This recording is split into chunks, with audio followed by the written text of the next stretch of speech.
Sir ನನಗೆ ಈ ಒಂದು ಪ್ರೀಪೇಡ್ ಬಗ್ಗೆ ಒಂದು ಮಾಹಿತಿ ಕೊಡಿ.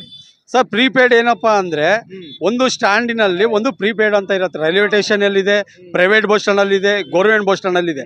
ಈಗ ಕಿಲೋಮೀಟರ್ಗೆ ಇಷ್ಟು ದುಡ್ಡು ಅಂತ ಮೀಟರ್ ಅಲ್ಲಿ ತೋರಿಸಿತ್ತು ಫಸ್ಟ್.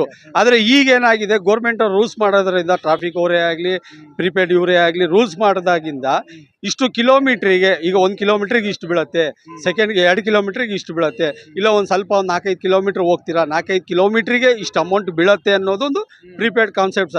ಆ ಪ್ರೀಪೇಡ್ ಹಾಕ್ಸೋದ್ರಿಂದ ನಿಮಗೆ ಅನುಕೂಲ. ಯಾಕಪ್ಪ ಅಂದರೆ ಇವು 60 ಕೇಳ್ತಾರೆ, 100 ರೂಪಾಯಿ ಕೇಳ್ತಾರೆ, 80 ರೂಪಾಯಿ ಕೇಳ್ತಾರೆ. ಅದರಲ್ಲಾದರೆ ಮಿನಿಮಮ್ ಇಷ್ಟು ಅಂತ ಬಾಡಿಗೆ ಇರುತ್ತೆ, ಅದರಲ್ಲೇ ಮೆನ್ಷನ್ ಆಗಿರುತ್ತೆ.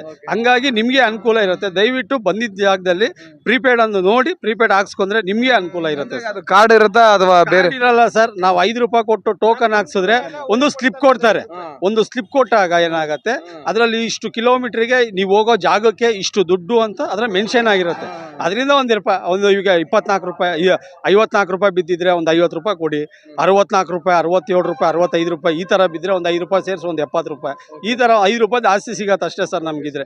ನೀವು 5 ರೂಪಾಯಿ ಪ್ರೀಪೇಡ್ ದುಡ್ಡು ಕೊಡಲಿಲ್ಲ ಅಂದ್ರೂ ಸಮೇತ ಒಂದು 5-10 ರೂಪಾಯಿ ನಾವೇ ಜಾಸ್ತಿ ಕೇಳಿರ್ತೀವಲ್ಲ ಬಾಡಿಗೆ, ಅದರಲ್ಲೇ ನಾವೇ 5 ರೂಪಾಯಿ ಕೊಟ್ಟು ಪ್ರೀಪೇಡ್ ಹಾಕ್ತೀವಿ ಸರ್. ಅದು ನಿಮಗೆ ಅನುಕೂಲ ಇದೆ. ಆಟೋ ಡ್ರೈವರ್ಗಳಿಗೂ ಅನುಕೂಲ ಇದೆ, ಪ್ಯಾಸೆಂಜರ್ಸ್ಗಳಿಗೂ ಅನುಕೂಲ ಇದಾವೆ. ನೀವು ಎಷ್ಟು ಕಿಲೋಮೀಟರ್ ಹೋಗ್ತೀರೋ ಅಷ್ಟು ಕಿಲೋಮೀಟರ್ಗೆ ಅಮೌಂಟ್ ಎಷ್ಟು ಮೆನ್ಷನ್ ಆಗಿರುತ್ತೆ ಅನ್ನೋದ್ರಲ್ಲಿ ಅದು ತೋರಿಸುತ್ತೆ ಸರ್. ಸರ್ ಇದು ಈಗ ಇಲ್ಲಿ ಪ್ರೀಪೇಡ್ ಶಿವಮೊಗ್ಗ ಜಿಲ್ಲಾ ಪೊಲೀಸ್ ಭಾರತೀಯ ಸ್ಟೇಟ್ ಬ್ಯಾಂಕ್ ಪೂರ್ವ ಪಾವತಿಸಿದ ಆಟೋ ಹೌದು ಇದೆ ಸರ್ ಪ್ರೀಪೇಡ್ ಇದೆ ನೋಡಿ.